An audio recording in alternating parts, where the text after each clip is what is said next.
It's cranberry season. Do you want to know how to dehydrate cranberries, make craisins, and make cranberry powder? Stay tuned. Hi folks, it's Darcy from the Purposeful Pantry. Welcome to my channel. Today we are talking about drying cranberries. Okay, so these are cranberries, not craisins, but I'm going to show you how to also make craisins if that's what you want to have. But these I use for baking because I prefer them in small bits in my breads and muffins. So these are dried cranberries. I'm going to also show you how to make craisins, and I'm going to show you how to make cranberry powder. Now, part of the craisins thing that's happening is, I'm not showing you now because they had to go back into the hydrator. I'm going to show you what happens when things don't dry the way you expected and what you should do to fix it. So if you're ready to start drying some cranberries, let's get started. Okay, as we get started, these are the cranberries that I'm using. They are 12-ounce packages. You can use whatever cranberries you can get a hold of. If you want to do frozen, that works well too. You actually wouldn't have to do much to them because the skin will break normally as they start to thaw and dry if you want them whole. I choose to think about these in terms of how I plan on using them in a baked good, which is how most of them go, or in granola, or in if I decide to put them in yogurt or something like that. What my final product is determines how I'm going to prep these for drying. And for the most part, we like cranberries. We really love the flavor of cranberry, but not all of us like the big chew that you get when you have whole cranberries in a baked good. So what I'm going to do is I'm going to put these in my food processor, and I'm going to rough cut these. I'm not going to worry about doing exact sizes. Let me open this. This one is going to be for later. To me, this is a much easier process than if I were to take a cranberry and slice it with a knife this way, or poke them a couple of times, or use whatever kind of poking mechanism that you might have. I have used a pick, and I'll show a picture of it right here, in the past to do grapes and to do blueberries and things. But when I'm going for what I want are the bits and not the whole, this is going to be my mechanism of choice.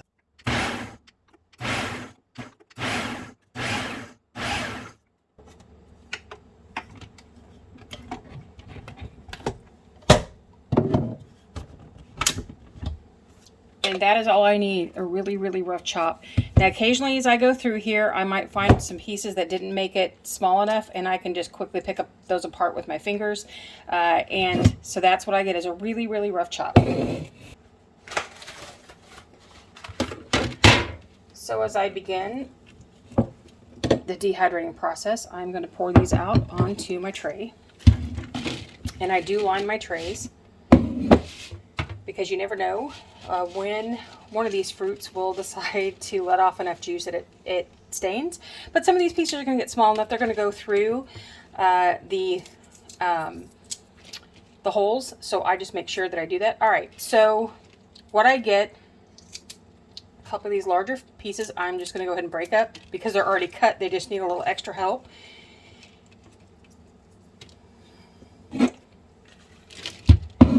More on because I can actually load this up pretty well. Okay, and there is my first tray. I'm going to load up the rest of the trays after I break a few more of these pieces apart, and then I'll show you the simmered method to do craisins.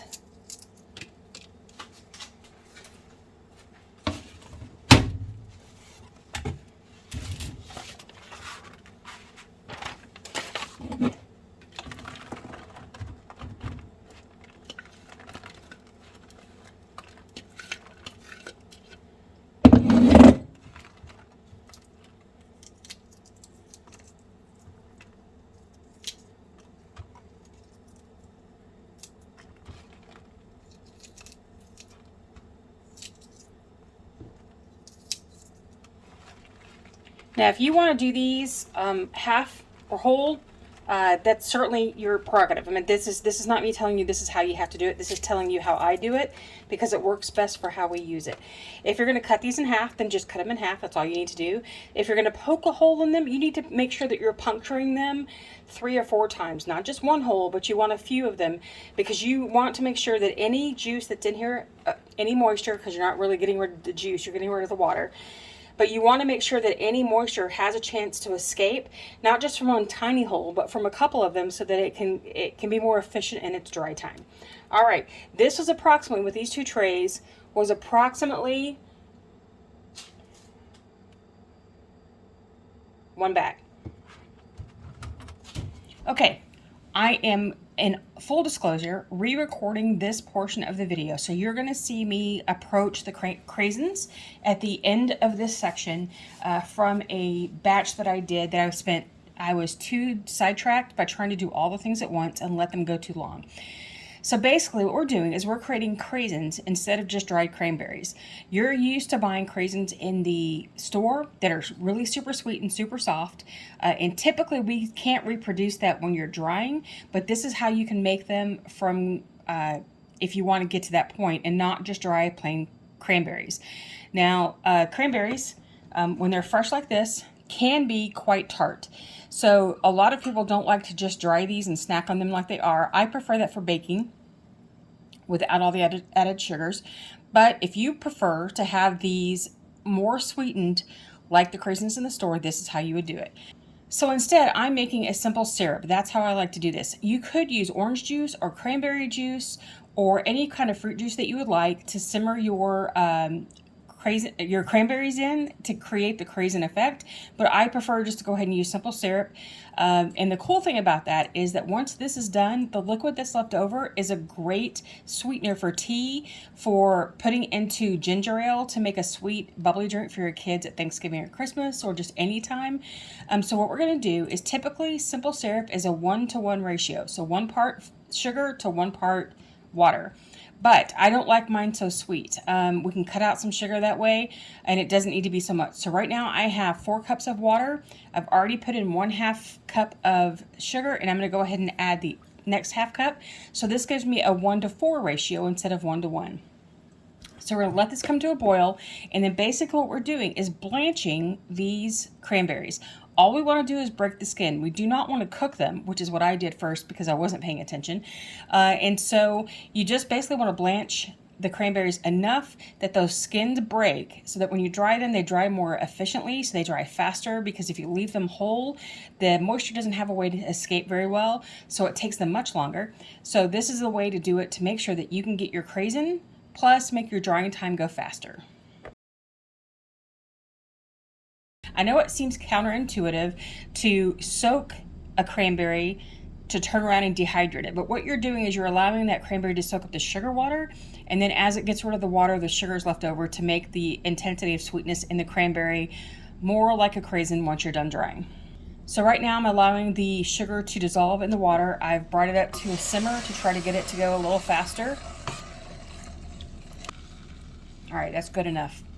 So I'm going to take my already washed cranberries and I'm going to place them in here. And yes, for what I'm doing right now, that's a lot of water for the amount of cranberries I have going in. But thankfully I had some fresh left over that I could re-record this for you so you could see it work. So I'm going to turn down the heat because I don't want it to boil. I just want it to simmer just enough to pop the skin, and then we're going to stop. Now your choice is, when this is finished, to allow them to be just like they are and put them in the dehydrator. At that point, you want to pull them out of the water and cool them off, or you can put them into a cold water blanch. It's like the second process of blanching. You get it quickly heated, quickly cooked, and then into water to stop that cooking process, because you don't necessarily want these to cook. You just want them to break the skin and absorb some sugar. So here we go.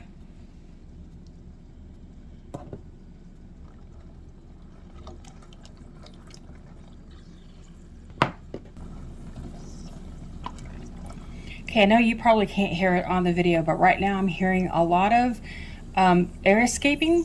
So that is air coming out of the open end of the cranberries that are there now, where they attach to the stem. So it's starting to happen already. So it's just now starting to soften up that skin, and pretty soon you're going to start seeing little lines in the skin where they have popped, and I'll show you one up close as soon as it happens. I've got my water ready right here to put them in the ice bath.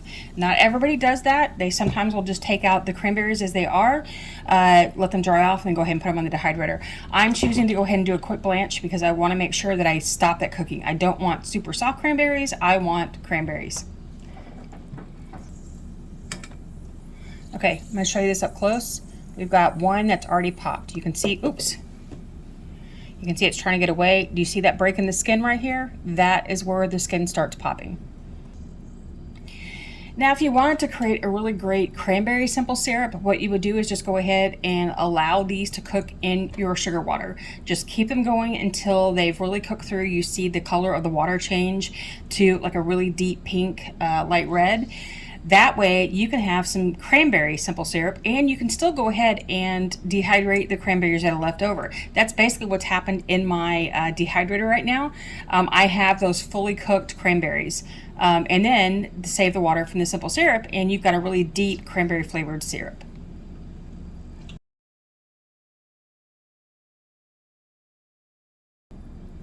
This process can take anywhere from 3 or 4 minutes to 5 minutes, 6 minutes, however long it takes your cranberries to break. I'm not too fussed over the time. I just want to make sure that I see a good amount of these with broken skin before I pull them out to get them in the ice bath, and we're getting really close. I don't know if you can see it in the camera, but I'm starting to see quite a few of them here with broken skin, like this one right here, and it's starting to happen. That's what I'm looking for, a light sugar flavor to these broken ones. So now I'm going to go ahead and start pulling these out and dumping them right into my ice bath.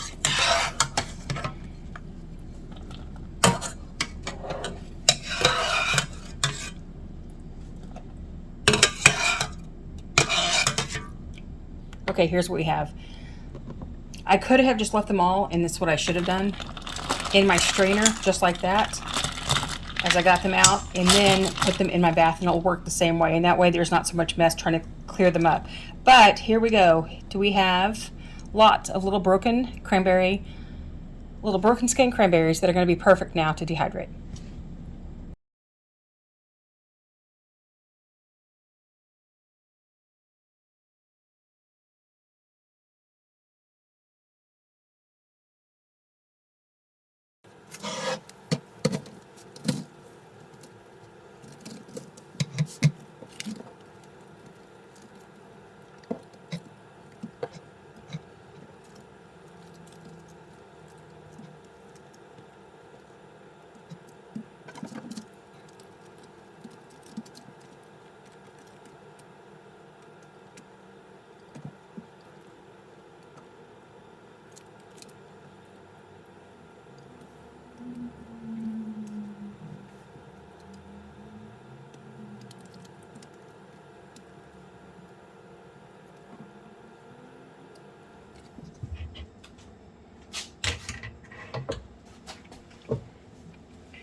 Okay, as you can see, they're done. I did let these go a little bit too long on the stovetop because I wasn't watching the clock when I did it. So you only need these long enough in there that the skin is going to break. Once that happens, you can go ahead and pull them. But I left them sitting in the water for too long until they actually kind of stewed a little bit, which it won't matter. It still just means they're going to be craisins just the same as they were before. They just had a little time to lose a little extra nutrition sitting in the water, but they're still going to work great. So even if you don't get them out in time, and sorry, the neighbors with their motorcycle, if you don't get them out in time, it's okay. All right, it's sometimes stuff happens. You're still going to get a great dehydrated product. Stuff happens. So go ahead and dry these, and here we go.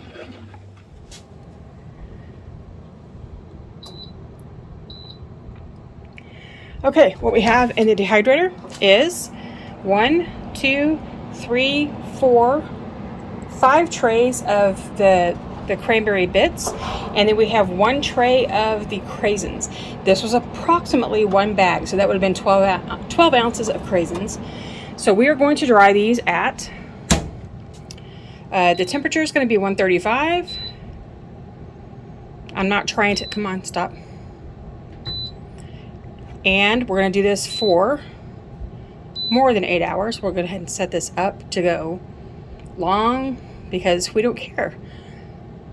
They're going to dry when they're dry, regardless of what my time says on my machine. So I'm going to let them just go for the full 48 hours, but it probably won't take that long. Then right here, fruits and leathers, 135, right there, 135 degrees, and we start. All right, so I want to show you how it's finished. Here are our craisins. You can see the glistening on the outside of this is not moisture. It is the sugars from the cranberry and for the fact that we soaked them in sugar water. Then here are our craisin bits, not craisin bits, sorry, say it again. Here are our cranberry bits so that you can see what they look like. just like that, and then just like that. So let's get to the next thing. All right, now we're going to do conditioning, which we just take, well, I guess you might want to know how these are finished first. You're going to know they're done by the fact they are crispy, they break apart, they don't have any moisture in it. You can just tell they don't. So what we're going to do is dump them in our jar for conditioning. Now, if you have some that stick to even your fruit leather sheet, they can stick like this. It's just natural sugars and things. What you can do is just roll your fruit leather sheet, no matter what kind you're using, whether you're using parchment. You can just run your fingers over it lightly. You can see where juices come out after I crushed them before, and so that's the stuff that's making them stick. It's just the sugars from the juice. And because you're working with really tiny pieces, that much sugar outweighs the size of the cranberry bit. So here we go.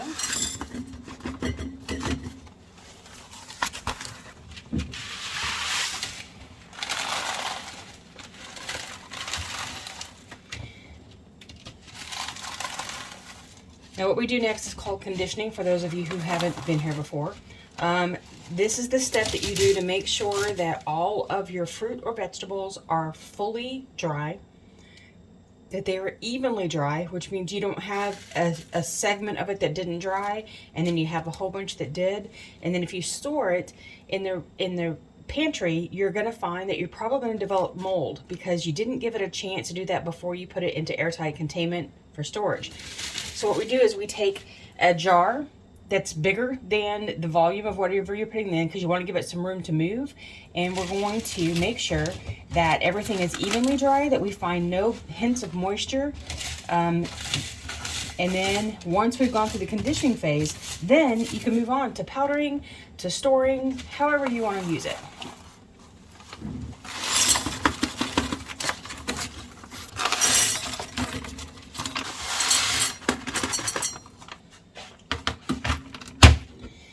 Now, here's the last of our simmered craisins. How do you know when they're done? These are not all done. Even after 2 days, 2.5 days, they are not all finished. So they're going to go back into the dehydrator. I wanted to show you, you've got some pieces here where the skin never broke. Okay, even after all of that. This is the batch that you see that I did, that I let sit in the water for too long, and they kind of stewed more than they did just simmer and take on that sugar content. These are that original first batch. So some of these, the skin never actually broke. And I didn't go through and check every one of them when I did it. So you've got this craisin that is still quite wet on the inside. So if I were to put all of these in storage, if I just assumed that, because I see a bunch of them that are dry, and I assumed that they were all dry, if I put these into storage on the shelf and didn't plan on eating them for a little while, what would happen is that the moisture from these few that did not pop, that the skin didn't break open and you still have some moisture inside, they would mold, and then they would spread mold to the rest of these and it would ruin it, which is why we condition before we ever store, because you want to make sure to catch that kind of thing before. Now, this kind of thing you wouldn't have caught in conditioning because these are encased. If you had put these into your jar, you would have shaken them for every day for 5 to 7 days, like we'll do with these. If you had done that, the likelihood that these are going to start sticking to things or creating big blocks of sticking, they wouldn't do that, most likely. What would happen is that once you put them on the shelf, you might find that you've got a mold farm growing in one of these, and once you've got mold in one, you've got to throw the whole jar out because you don't know how far that mold has actually grown. And you don't want to take the chance that you've got mold colonies that are too small to see with the eye, but that you're ingesting all that mold, so you have to throw it out. So while conditioning is here to be the last ditch effort against mold, it's not 100% effective when you have things like this, that you might have that one craisin that's not quite ready, but it doesn't have so much moisture that it's going to show most moisture in the jar here. What it's going to do is 3 months from now, it's going to show moisture. That's why it's so important that you dry your things fully before you ever put them out of the dehydrator. Pull it out, check, let it cool off for a few minutes. I say between 5 and 10 minutes. That's generally what you need to do. But most things, once they're cooled down, then you test them and you go and test the whole thing. I will say that when I do testing, I go through and take a couple of samples from throughout the tray and then test it from that. But then I'll also scan the trays when I'm pulling them out to say, does anything here look not dry? So because these are not dry, I'm going to throw this back into the dehydrator. It's probably going to go for a while longer. I'm going to poke holes in each of these that aren't quite ready to make sure that they've got a chance to let out whatever moisture they have left. They will probably stay in for the rest of the day. It's raining here. So I'm just going to go ahead and leave these in for the rest of the day, maybe even into tomorrow morning to make sure that they're dry, because I've got nothing else right now that has to go into the dehydrator. I'm done with all of my Christmas gifts. And if you need gift ideas for dehydrated food, I'm going to link you to a post right here that I did. It's going to be in the iCards up above and down in the description box below of ways that you can use dehydrated foods to make gifts for Christmas. But because I'm done with everything, I don't have anything else going to the dehydrator right now. So these are just going to run till tomorrow morning to make sure they're fully dry. Okay, let's get on to the next stage. We want to make some cranberry powder.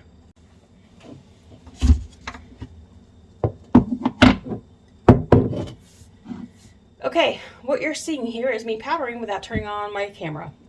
Okay, so what we have here is fully conditioned cranberries. We're pretending that that's fully conditioned, okay? For the sake of the video and time constraints, I don't have time to let this wait for a week before I put the video up.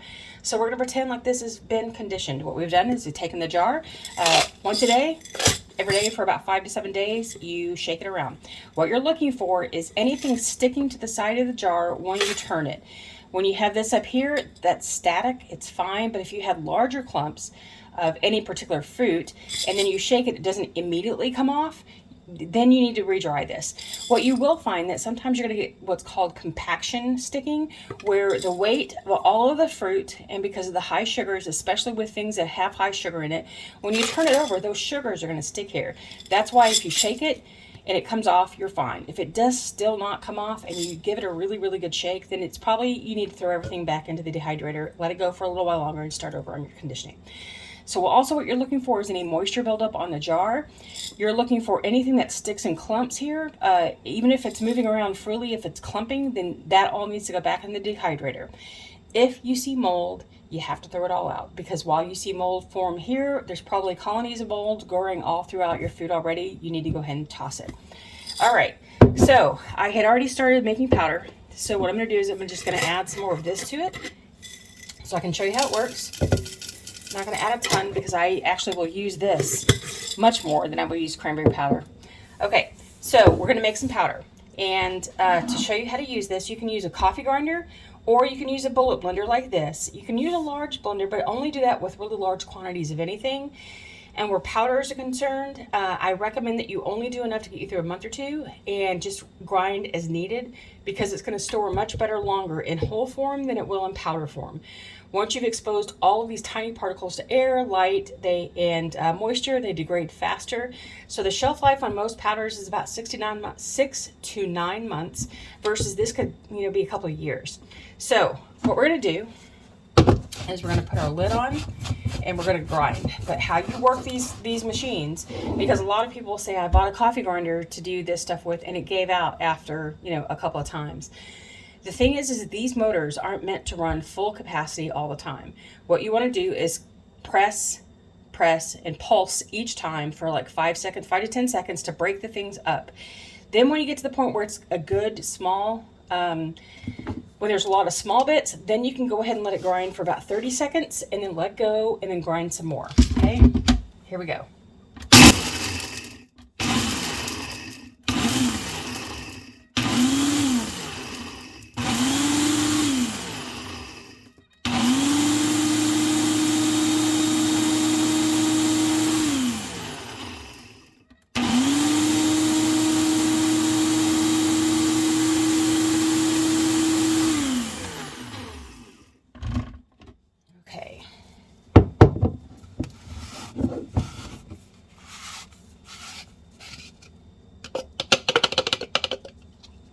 This is not the perfect grind. We've still got a little bits at the very top, but what you can see is cranberry powder. Okay, how can you use cranberry powder? You can use it a lot like you would use the bits of cranberry. You can use it to flavor breads. If you don't like the flavor and the texture of whole fruit, whole dried fruit in breads and things, you can actually use the powder to get that flavor too. It's going to create, for cranberries, you're probably going to get a little pink tint to it, but that's fine. Who cares? It tastes good. You can use it in tea mixes if you'd like. You can just put it in with your teas and use a fine mesh tea strainer or tea bag, reusable tea bag, or you can use this to also put that into water to infuse it, which you can do the same thing with your bits too. I'm going to give you a link down in the description box below on a bunch of different ways that you can use fruit powders, no matter what kind of fruit powder it is, to make this go a long way. So, what do you do next with the powder? Before you're ready to jar it up, let's condition the powder.